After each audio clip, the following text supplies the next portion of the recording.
গ্যাপটা, এই গ্যাপটাকে পূরণ করবে। আর এটাকে থিকনেস খুবই ছোট, অবশ্যই কাটতে হবে একটা অথবা দুইটা।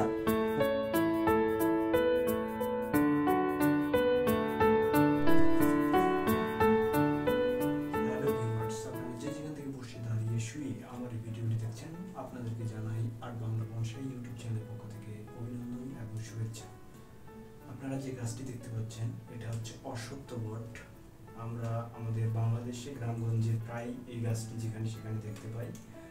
আর আমি এই গাছটির ভিডিও আপনাদেরকে 1 মাস আগে দেখিয়েছি কিভাবে রিপোর্টিং করতে হয় আর এই সুন্দর এই বনসাই প্লটটি কিভাবে স্থাপন করতে হয় সেটি দেখিয়েছিলাম। এখন দেখতে পাচ্ছেন 1 মাস পর গাছটির গ্রোথ অলরেডি অনেক সুন্দর হয়েছে, যে নতুন নতুন পাতা আসছে। আমি কিছু কাজ আপনাদেরকে দেখাতে চাই, যারা বনসাইকে ভালোবাসে বা বনসাই পছন্দ করে তাদের জন্য এই ভিডিওটি খুব ইন্টারেস্টিং হতে যাচ্ছে। আর আমরা জানি এই অশ্বত্থ বটের এই যে পাতাটা লেজের মতো, তো এটা দেখে আপনারা বুঝতে পারবেন যে এটা একটি অশ্বত্থ বট। পাকুর বট বলে এই গাছটিকে অনেকেই ভুল করে থাকেন। তো আপনারা দেখতে পাচ্ছেন এটার একটি লেজ আছে, তাহলে এইটা থেকে দেখতে পাবো যে এটি একটি অশ্বত্থ। আর এই গাছটির বয়স 4.5 বছর। আর এই গাছটি আমি অনেকদিন আগে কালেকশন করেছিলাম। এখন দেখতে পাচ্ছেন গাছটির চেহারা মোটামুটি অনেক সুন্দর হয়েছে। আমি কিছু কাজ এই গাছটির করে দেখাবো, আর আপনারা সাথে থাকুন, আমার পাশে থাকুন। চলুন তাহলে আমি কিছু কাজ করে দেখাচ্ছি। আমি এইখানে যে ডালটা রাখছি, এই ডালটা দেখেন উপর দিকে চলে যাচ্ছে, এই দিকে চলে যাচ্ছে। তো এটা আমার কাম্য নয়, আমি রাখবো এটাকে এই দিকে ফ্ল্যাট করে। তো যদি আমি এই দিকে রাখি তাহলে গাছটির চেহারা এবং চতুর্দিক থেকে অর্থাৎ ত্রিমাত্রিকভাবে দেখতে আমার খুব ভালো লাগবে। আর যখন একটি গাছকে ত্রিমাত্রিকভাবে দেখতে অনেক চতুর্দিক দিয়েই ভালো লাগে দেখতে, সেই গাছটি আসলে আমরা বলতে পারি যে একটা প্রকৃতপক্ষে বনসাই। অর্থাৎ একটা গাছকে এই দিক থেকে পুরো গাছটি দেখতে, এটা হচ্ছে আমার ফ্রন্ট সাইড। এটা কি ফ্রন্ট সাইড? এই ফ্রন্ট সাইড থেকে গাছটিকে পুরোপুরি দেখা যাচ্ছে। বাট এই দিক থেকে দেখুন তো একটু কেমন দেখা যাচ্ছে কি না। আর আমি যদি এই ডালগুলোকে এইভাবে দেই, এইভাবে ওয়্যারিং করে, তাহলে গাছটির ত্রিমাত্রিকভাবে এই দিক থেকেও দেখতে খুব ভালো লাগবে। তো আমি এখান থেকে কিছু ডাল আবার আমাকে স্যাক্রিফাইস করতে হবে, আর কিছু ডাল আমি ওয়্যারিং করে যেদিক নিয়ে যাওয়ার সেদিক নিয়ে যাব। ইতিমধ্যে আপনাদেরকে সেই কাজগুলোই দেখানোর চেষ্টা করব, আপনারা সাথে থাকুন। আর আমার ভিডিওটি যদি আপনাদেরকে ভালো লাগে এবং কি যদি আপনাদের কাজে লাগে তাহলে অবশ্যই কমেন্টে আমাকে জানাবেন।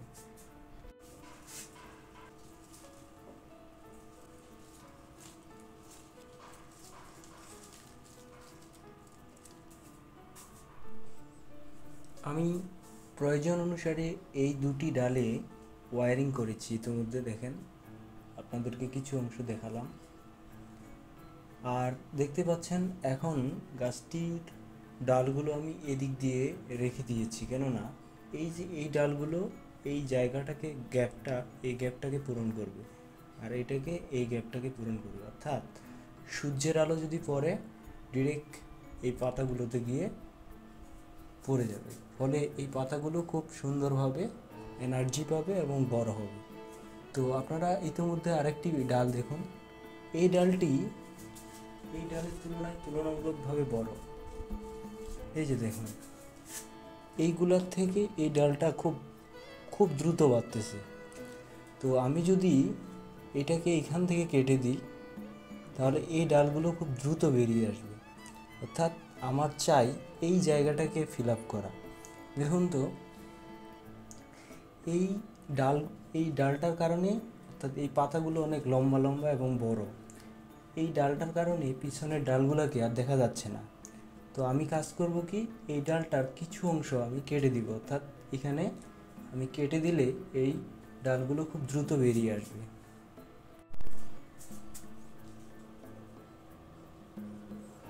তো এটা কাটার আগে আবার একটু খেয়াল রাখতে হবে যে আমি এই অংশটা থেকে নিব নাকি এটা থেকে, না এই নিচের অংশটা থেকে। অর্থাৎ আপনাকে ঠিক এই কোনো পাতার অংশের ঠিক গোড়ার দিকটা লক্ষ্য রেখে কাটার চেষ্টা করতে হবে। তো আমি সচরাচর করি কি, যে আমি সবসময় নিচ থেকে নেওয়ার চেষ্টা করি। অর্থাৎ দেখুন তো এই পাতাটা নিচের দিকে গেছে, তাই কোনো যদি এখান থেকে কোনো ব্রাঞ্চ বের হয়ে আসে তাহলে অবশ্যই এই যে অংশটা এটা থেকে অবশ্যই বেরিয়ে আসবে। তো বেরিয়ে আসার কারণে আমাকে অবশ্যই কাটতে হবে একটা অথবা দুইটা উপর থেকে। এই যে এখন আসলে এই পাশ থেকে আসবে, এই পাশ থেকেও আসবে। অর্থাৎ যদি কোনো ক্রমে এটি ডাইব্যাক হয় এই অংশটা, তাহলে আমি এই অংশটার যে ব্রাঞ্চটা বেরিয়ে এসছে এটা আমি নিতে খুব ভালো লাগবে আমার। অর্থাৎ আমার চাই এইখান থেকে নিতে, তাহলে এইখান থেকে নিলে তাহলে এই গ্যাপটা ফুলফিল অর্থাৎ সুন্দরভাবে আসবে। প্লাস এই ব্রাঞ্চগুলো যখন আরেকটু বৃদ্ধি পাবে তখন এটাকে আরও ভালো লাগবে এই জায়গাটা। আমি ঠিক এই পাশেরটা দিকে লক্ষ্য রাখি যে এই পাশের এই ডালটা কত সুন্দরভাবে বেরিয়ে আসতেছে দেখুন। ও মাই গড, দেখুন আমি সবসময় এইখান থেকে নেওয়ার চেষ্টা করব, যেহেতু এই ডালটা এদিকে সবসময় যাবে। তাহলে আমি কাটিং অ্যান্ড গ্রোয়িং মেথড অনুসারে যেহেতু আমি কাজটা করতেছি, কারণ ওয়্যারিং সবসময় আমাদের কাজে লাগবে না, আমি কাটিং অ্যান্ড গ্রোয়িং পদ্ধতিতেও এই ডালগুলো বের করার চেষ্টা করব। আর এই ডালটিকে এখনও আমি কাটবো না, কারণ এই যে দেখুন এই অংশটা কালো হয়ে গেছে, বাট এইটা অংশটা কিন্তু এখনও সবুজ আছে।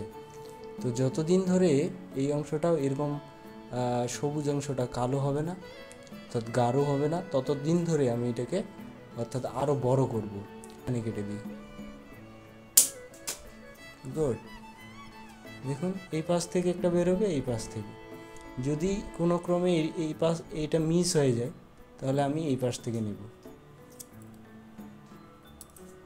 এখানেও দেখুন এখানে আমি তিনটা ব্রাঞ্চ বেরিয়ে আসছে, তো আমি এই তিনটা ব্রাঞ্চকে নিব না, আমি দুইটা এটা স্যাক্রিফাইস করতেছি।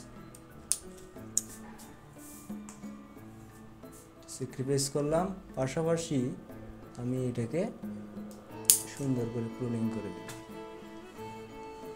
এইটাও ছোট করে এটা থাক। অপরদিকে পিছনের এই ডালটাকে আমি এখন কাজ করব। চলুন, এই যে দেখুন এইখানে অর্থাৎ এই ডালটা খুব বেশি বাড়তেছে, বিধায় আমি এই ডালগুলোকে যদি বাড়াতে চাই তাহলে এই বড় ডালটাকে আমাকে কেটে দিতে হবে, অর্থাৎ এইখানে কেটে দেব। তাহলে দেখুন এইখান থেকে অজস্র ডাল বেরিয়ে আসবে, অথবা আরেকটু নিচে কাটলে কোনো সমস্যা নাই। হ্যাঁ, এখন এই পাশ থেকে নিয়ে আসলে আমি এই ডালগুলো খুব সহজেই বেরিয়ে আসবে। এদিকে এই ডালটা দেখুন কত লম্বা, এই যে এই ডালটা দেখুন কত লম্বা, প্লাস এটাকে আরেকটু আমি সামনে তো এইখান থেকে কেটে নেব, তাহলে গুড। দেখুন এখন অটোমেটিক্যালি সব এখানে এই ডালটা আরেকটু কেটে দেওয়া যায় তাহলে ভালো লাগবে। মোটামুটি কাজ শেষ। তো কেমন লাগলো? আশা করছি অনেক কিছু আপনাদেরকে জানাতে পারছি। ভালো লাগে তাহলে অবশ্যই ভিডিওটিতে একটি লাইক দিবেন আর কমেন্ট করে জানাবেন কেমন লাগলো। আর যদি ভালো না লাগে থাকে তাও কমেন্ট করবেন। ধন্যবাদ। আবার আর্ট বাংলা বনসাই ইউটিউব চ্যানেলের পক্ষ থেকে আরেকটি কথা বলে আপনাদেরকে শেষ করছি।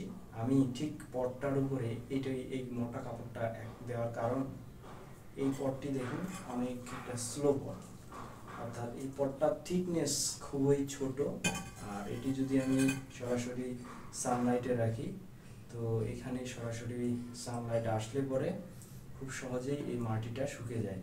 তো আমি এটার উপরে এটা দেওয়ার মূল কারণ হচ্ছে এই মাটিটাকে ভেজা রাখবে এবং খুব সহজেই শুকিয়ে যাবে না মাটিটা, তাই এটার উপর আমি ওই মোটা কাপড়টা দিয়েছি।